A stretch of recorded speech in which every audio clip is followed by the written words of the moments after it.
नमस्कार मित्रांनो, साधी माणसं या आजच्या भागामध्ये आपण पाहत असतो.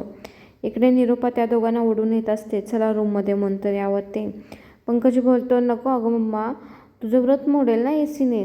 असं म्हणल्यानंतर पंकजला आपलं सत्य बोलतो, कसं रे एसीने कसं व्रत मोडेल तिचं. तर त्यावर त्या बोलतो, अरे एसीनं मम्माला थंडी वाजेल, थंडी वाजली की मग मम्माला हॉस्पिटलला न्यायला लागेल, डॉक्टर गोळ्या देतील, उपाशी पोटी तर गोळ्या घेता येणार नाहीत ना, म्हणून म्हणतोय मम्माचं व्रत ओढेल. असं म्हणल्यानंतर तिकडे निरोपा म्हणते, मला चांगलंच कळालं आहे, मला तुझ्या रूममध्ये नेऊन द्यायचं नाही ना, म्हणूनच असं करतोस ना, जा तिकडं. असं म्हणून निरोपा रागाने तिच्या खोलीत निघून जाते.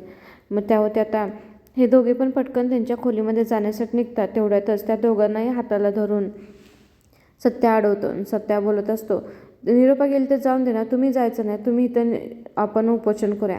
असं म्हणल्यानंतर पंकज बोलतो, साहेब सोड रे बापा, नाही तर इथंच होईल, सुटलं असं म्हणतो आणि फास्टमध्ये दोघी रूममध्ये पळत जातात.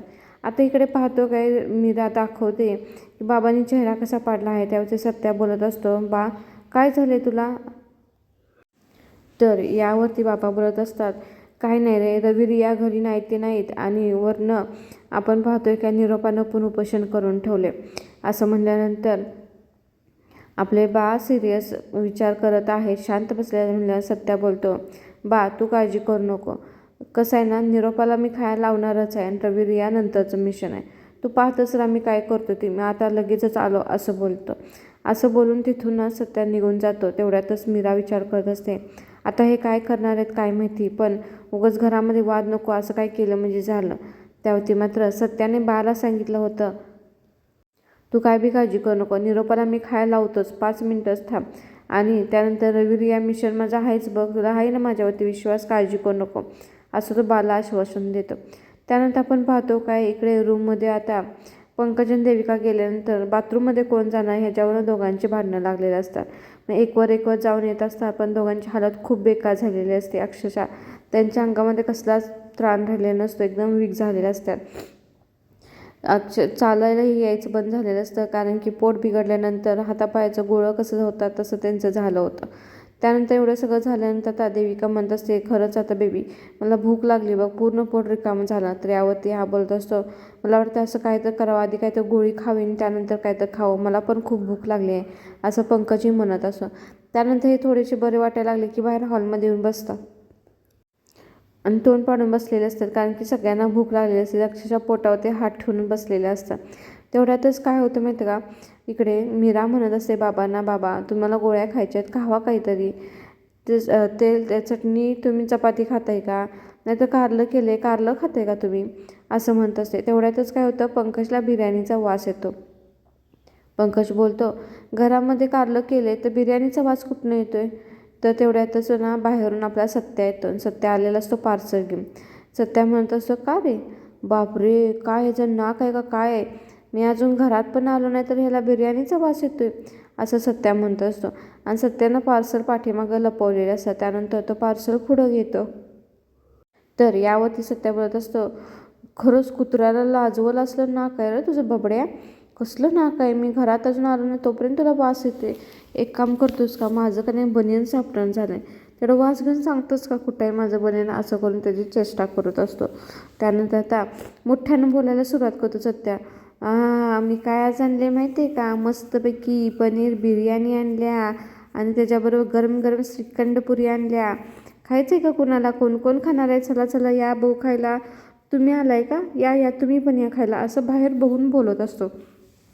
तर यावरती बाबांना मात्र कळालेलं नाही हे जर चाललं आहे काय काय म्हणतोय ते. तेवढ्यातच इकडे पंकज ते पार्सल मागत असतो, दे बघू मला पण खायचं आहे, आणि सत्या मात्र त्याला हुलकावणे दाखवत असतो. तर यावरती पंकज बोलत असतो, कुणाला म्हणतोय या बघू, या बाहेर तर कोण आले नाही, कुणाला बघून म्हणतोय या, तुम्ही पण आलाय बरं झालं. पण आता पंकज मात्र खुश झालेला आहे, कारण की तो बोल विचार करत असतो, पोट काय साथ देतं का नाही काय माहिती पुलावाला, पण श्रीखंड पुरी तर द्यायची ना पोटा तू माझी साथ, असं पोटाकडे बोल म्हणत असतो. इकडे आता देविकाही खुश झालेली आहे, कारण की पुलाव खायला भेटणार आहे म्हणल्यानंतर. त्यानंतर काय होतं, आतमध्ये निरोपाला आवाज गेलेला असतो. निरोपा म्हणत असते, कोणाला काय खायचं ते खाऊ नये, पण जेव्हा तो सत्या बोलतो या तुम्ही पण या, बरं झालं आलं ते, निरोपाला वाटते रविरी आली का काय, म्हणून निरोपा पटकन रूममधून बाहेर येते आणि हा बेडरूमकडे तोंड करून बोलत असतो, बा तुला माहिती आहे का कसली फेमस आणली मी बिर्याणी, एक नंबर बिर्याणी आहे असं म्हणत असतो. त्यावरती तिकडे तसं बनल्यानंतर सत्याचे बाबा म्हणत असतो, हो पनीर बिर्याणी आणलीस मी, तुला माहिती आहे का आमच्या ना लग्नाच्या रिसेप्शनला पण पनीर बिर्याणीच होती. आणि इकडे सत्या सांगत असतो, अरे पनीर बिर्याणी असली तसली बिर्याणी नाही, सगळ्या आपल्या इथून ना सांगलीतून परदेशातसुद्धा पाठवली जाते, एवढी फेमस बिर्याणी ती. मग हा पण मोठ्याने बोलायला सुरुवात करतात बाबा. बाबा म्हणतात, हो तुला माहिती आहे का निरोपाला तर लय आवडते बघ पनीर बिर्याणी, आमच्या रिसेप्शनला पण तीच होती, तिला खूप म्हणजे खूप आवडते असं म्हणत असतं. पंकज बघत असतो हे दोघे एवढे मोठ्याने का बोलत आहे, त्यांचं काय चालेल हे पंकजला काय डोक्यात येत नसतं. त्याच्यावरती बा म्हणतो, बरोबर चल चल दाखव तर कसली आणलीस बिर्याणी. आता मीराच्याही लक्षात आलं होतं ह्यांचं कशासाठी चाललं आहे म्हणून मीरा आता हसायला लागलेली असते. त्यानंतर आता इकडे पटकन म्हणतं आपल्या सत्य, चला चला चला चल बा तुला वाढतो बघ कसली लागते बिर्याणी सांग. इकडे देविका पाहतच बसलेली असते कारण त्यांना काय कोणी बोलवलेलं नसतं. मग आता सत्या पटकन म्हणते, धुमकी तू ताट वाढ, चल आपल्या सगळ्यांना ताटात घेऊया असं बोलतो. त्यानंतर ताटामध्ये ताटं वाढून घेतल्यानंतर धुमकेतून सत्या बाला बसायला होतं पुढे आणि तो त्याच्या ताटामध्ये बिर्याणी वाढतो. हे पाहुणे दोघे बाजूलाच उभा राहिलेले असतात. कधी एकदा आपल्याला बोलवतात आपण कधी जाऊन खातोय असं त्यांना झालं होतं. पण मम्माला शब्द दिला आहे आम्ही खाणार नाही तू खाल्ल्याशिवाय, त्यामुळे त्यांना गप्प बसायला लागलं होतं. इकडे आपण पाहतो काय सत्याने लगेच पार्सल उघडलं होतं आणि इकडे हे म्हणत असतो बाबा की ए निरोपा आलीस का गं, ये पटकन, काय आणले बघ सत्यानं, बिर्याणी आणले बघ असं म्हणते. तेवढ्यातच निरोपा बाहेर आली होती आणि निरोपाला वाटलं होतं की रवी रिया आलेत म्हणून ती दरवाजाच्या बाहेर बघायला जाते, तर कोणच दिसत नाही. त्यावरती पंकजला बोलते, कोण आहे, कुठं आहे रवी रिया. तर यावरती पंकज बोलतो, नाही रवी रिया नाहीत आलेले. म्हणल्यानंतर ती रागाने ना आतमध्ये येते, सत्य बोलायला लागते इकडे टेबलवरती येऊन. ती म्हणते, नाही रवी रिया आलेले नाहीत, मग असं का बोलत होता, आणि रागामध्ये येते. इकडे यांचं जेवण वाढून घ्यायचं चालू होतं. सत्याने बाला जेवणाचं ताट केलं होतं. तेवढ्यातच त्यांच्याजवळ येते आणि बोलत असते, ए काय रे, काय म्हणला तुम्ही, रवी रिया कुठे आहेत, रवी रिया आणि आले येतच ओरडत आलेले असते. का असली कशाला फसवणूक करायची, असलं नाही बोलायचं माझ्याशी असं म्हणतच, असला खोटारडेपणा करायचा नाही. तर त्यावरती हे दोघे पाहत राहिलेले असतात की आता आई कशी फजिती करते सत्याची, त्यांना पाहायचं होते. त्याचबरोबर हे सगळे जेवायला बसले तर आपल्याला जेवायला भेटले नाही म्हणल्याने त्यांनी तोंडही फुगवली होती. तर त्यावरती पंकज म्हणत असतो, हे काय पण यांचं चालेल, हे बघ ना देविका बेबी चल ना, मला पण भूक लागली, कसलं भारी दिसते बघ गरम गरम श्रीखंडपुरी. तर यावरती देविका त्याला दाबत असते. त्यावरती बाबा म्हणत असं निरोपाला, निरोपा ये की खा तू पण. त्यावरती निरोपा म्हणते, रवी रिया कुठं आहेत ते आधी सांगा. तो म्हणला नव्हता रवी रिया आलेत म्हणून. तर यावरती बाबा म्हणतात, कुठं रवी रिया कुठं आलेत, तो कधी म्हणला रवी रिया आलेत म्हणून, त्यांनी रवी रियाचं नाव घेतलं का. तर निरोपा म्हणते, ए असलं मला खोटं बोलायचं नाही बरं का माझ्याशी, अजिबात सत्य असलं माझ्याशी खोटं बोलायचं नाही, मला वाटलं रवी रिया आलेत म्हणून मी पटकन बाहेर आली होती. तर बाबा म्हणत असतात, नाही बाई रवी रिया नाहीत आलेले, त्यांना काय नाव घेतलं होतं का, बरं ये आलेस तर आपलं खाऊन घे असं म्हटल्यानंतर निरोपा म्हणते, नाही मला खायचं नाही, मी खाणार नाही, ज्याला खायचं त्याने खा असं म्हणून परत तिथून निघून जाते. पण सत्या म्हणत असतो, बा एकदा खाऊन बघ, ही असली बिर्याणी की नाही, असली बिर्याणी की नाही, तू खाल्लं की तृप्त होशील, परत मागतच बसली असली बिर्याणी असं म्हणत असतं. निरोपा काही लक्ष देत नाही. तिथून नंतर जाऊन हॉलमध्ये बसते आणि हॉलमध्ये बसल्यानंतर तिचा चेहरा पाहून मात्र इकडे बाकीचे खायला लागल्यानंतर देविकालाही वाटत असतं की आईला पण भूक लागली आहे. हा मस्तपैकी बिर्याणी बाबाच्या ताटामध्ये वाढतो. इकडे देविकाचं लक्ष मात्र फक्त त्या बिर्याणीवरतीच असतं. लांबून ती एवढी छान दिसत असते बिर्याणी, कधी एकदा जाऊन खाते असं तिला झालं होतं. त्यानंतर तो बिर्याणी वाढतो ती वाढतो, परत बाला म्हणतो, अरे थांब की, गरम गरम श्रीखंडपुरी राहिली, ती श्रीखंडपुरी देतो आणि तू बिर्याणी असली खाल्लीस का नाही, परत बघत राहायची असली बिर्याणी. तर यावरती बाबा म्हणजे, होय का, होय होय होय भारीवर का बिर्याणी, मस्त वास सुटलाय. हे दोघांचं बोलणं पाहून मीरा मात्र शांतपणे हसत असते. तिच्या लक्षात आलं होतं हे सगळं कशासाठी चाललं आहे ते. आणि इकडे मात्र आपली निरोपा जिभळ्या चाटत बसले होते. तिचा तो चेहरा पाहून इकडे देविका म्हणत असते, आई मला का असं वाटते तुमचा चेहरा पाहून, तुम्हाला पण भूक लागले.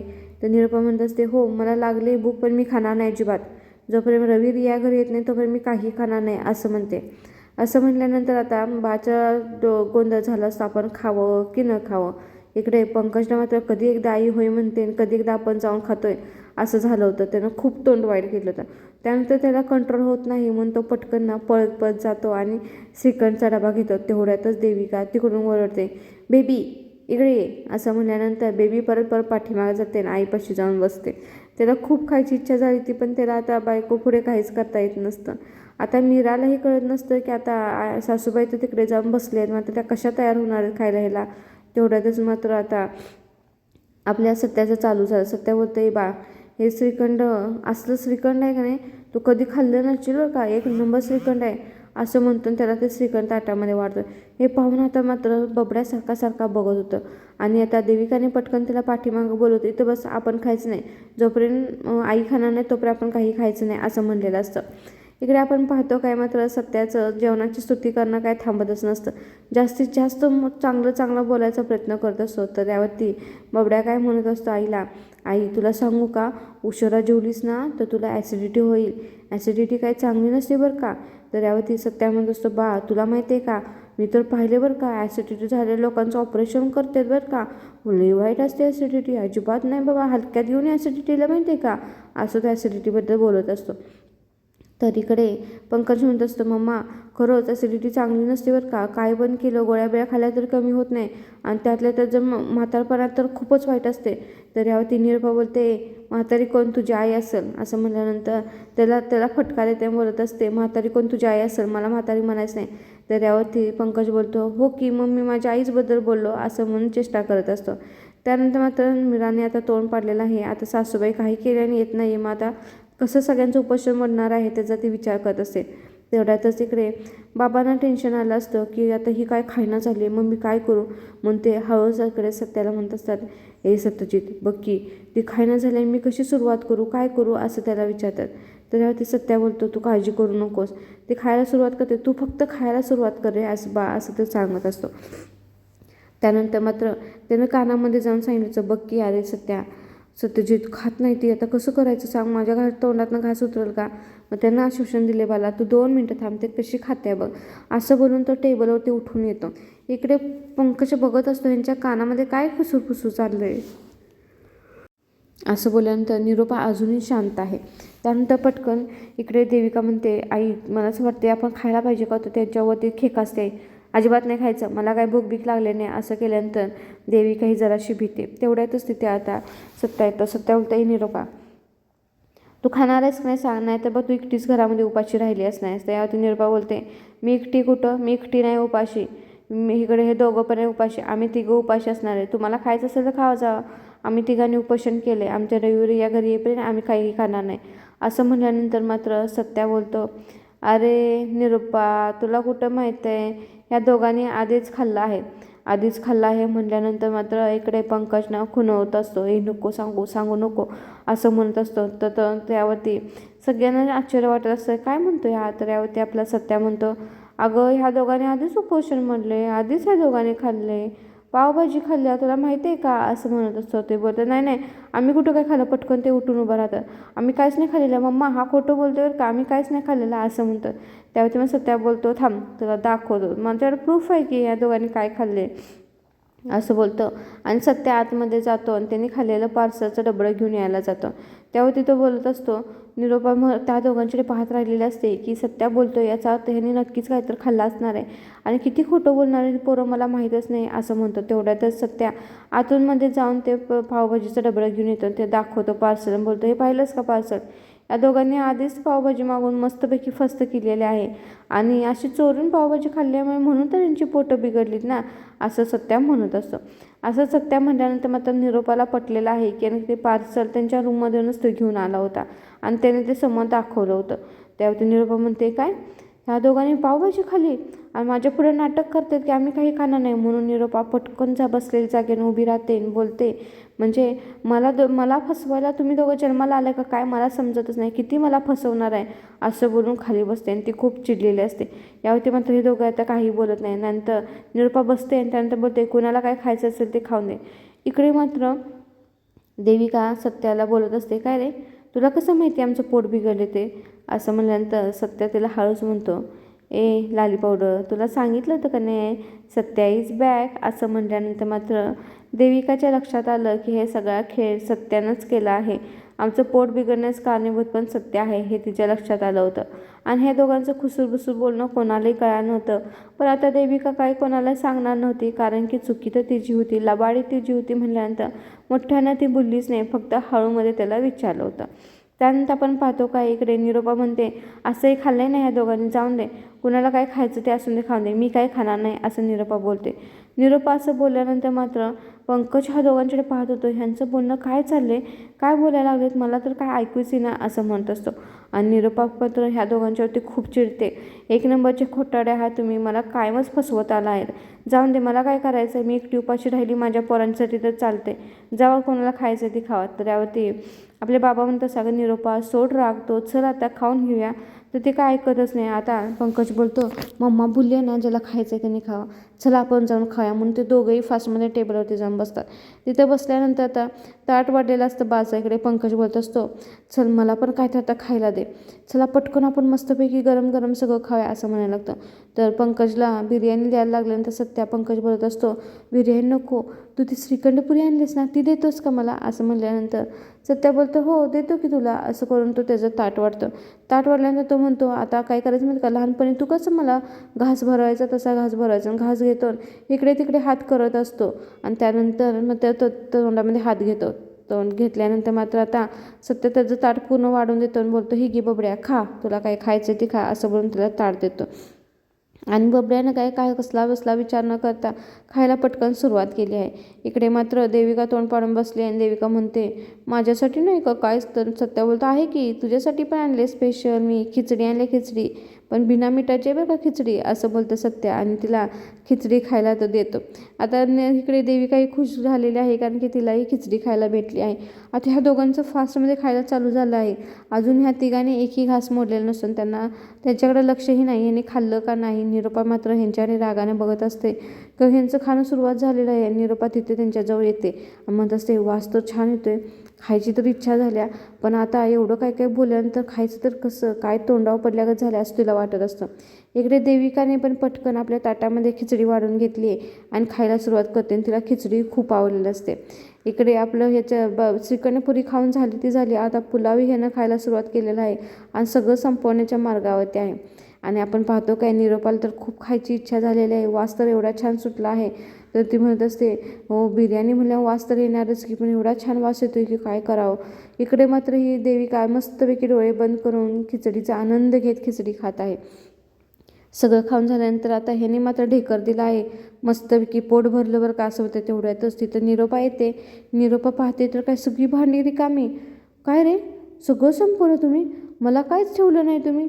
तर यावरती सत्या बोलतो, हो संपवलं सगळं त्यांनी, तुला सांगितलं तर ना जेवण एक नंबर आहे म्हणून. तुला सांगू का निरोपा, तिथलं जेवण असं होतं की खाल्लं का नाही आपल्या मनात जी काही इच्छा असेल ती पूर्ण होते.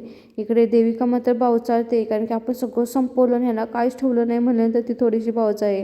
तर यावरती सत्या म्हणत असतो, तुला काय सांगितलं, हे जेवणच फेमस आहे माहिती आहे का, म्हणजे हे जेवण जेवताना आपण जी काही मनात इच्छा धरल ना ती सगळी इच्छा पूर्ण होते. तू छान सुकवलंस बरं का, नाही तर तू मनामध्ये धरलं असतंस रवी रिया घरी येतील तर ती खरं झालं असतं की ते दोघे आले असते की घरं, असं सत्या म्हणत असतो. सत्या असं म्हणल्यानंतर मात्र निरोपा मात्र शांत बसले असते. तिला असं वाटत असतं आपण खाल्लं असतं तर बरं झालं असतं. आणि सत्याने अजून मस्त जास्तपैकी फुलवून त्या जेवणाबद्दल सांगितले. सत्या म्हणतो, आता काय करायचं, आता तर संपलं जेवण, आता काय करणार, तुझी इच्छा पूर्णच राहिली की गं असं म्हणत असते. त्यावर त्या निरोपा मात्र इकडे बबड्यावर चिडते आणि बबड्याला म्हणत असते, काय रे बबड्या, इकडे तुझी आई उपाशी आहे, तू खातच बसल्यास गिळत बसलाय, तुला काय काळजी आहे का नाही सांग बघू. आईनं आपल्या खाल्लेलं नाही काय नाही, आईला थोडंसं ठेवा, खातोयच सांग असं त्याला ओरडते. आणि म्हणते, मला आता काहीच नाही खायला, सगळं संपलं, मला पण खायचं होतं असं निरोपा तोंड वाकडं करून म्हणते. असं म्हणल्यानंतर ते आधी जास्त बबड्यावरती चिडलेले असते, एक तर भूक लागलेली असते आणि त्यामध्ये बबड्यानं सगळं संपवलेलं असतं आणि त्याला मारायला सुरुवात केलेली असते. तर यावरती आपला सत्या म्हणतो, काय माहिती आहे का, सत्या म्हणतो, जेव्हा आई उपाशी असेल तेव्हा माझ्या घशातून घास उतरेल का, हे तुझ्यासाठी ठेवले असेल ते करून. ते बिर्याणीचं पार्सल जे डबडं होतं त्यानं आईसाठी ठेवलं होतं, ते आईला दाखवलं. आईच्या लक्षात मात्र एवढं आलं होतं की सगळ्या ह्या दोघांनी खाल्लं, सत्याने अजूनही घास खाल्ले नाही. मीराला पाहून ते खूप खुश झालेले असते, कारण की एवढं आई बोलतात तरीसुद्धा सासूबाईबद्दल त्याची काळजी काही कमी झाली नाही.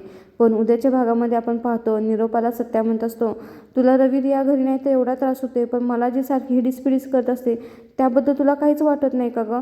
तर यावरती निरोपा पटकन उठते, चिडते, त्याचा कान पिरगळते, बोलते, काय सारखं रे आई आई आईचं तुणतुणं लावलं असते, तुला कितींदा सांगू तू माझा मुलगा नाही आहेस म्हणून, आणि मी तुझी आई नाही, तुला मी आता शेवटचं सांगते, इथनं पुढं मला आई म्हणायचं नाहीस म्हणून. हे मात्र पाहत असतात त्याचे बाबा बाहेरून आणि मीरा. आता आपण पाहणार आहोत की जेव्हा निरोपा त्याला बोलत आहे की आई म्हणायचं बंद कर, इथून पुढे मला आई हा शब्द तू कधीही उच्चारायचा नाही, असं त्याला खडसावून बोललेलं आहे. ते पाहून मात्र सत्याचं मन 100% दुखावलं असणार आहे.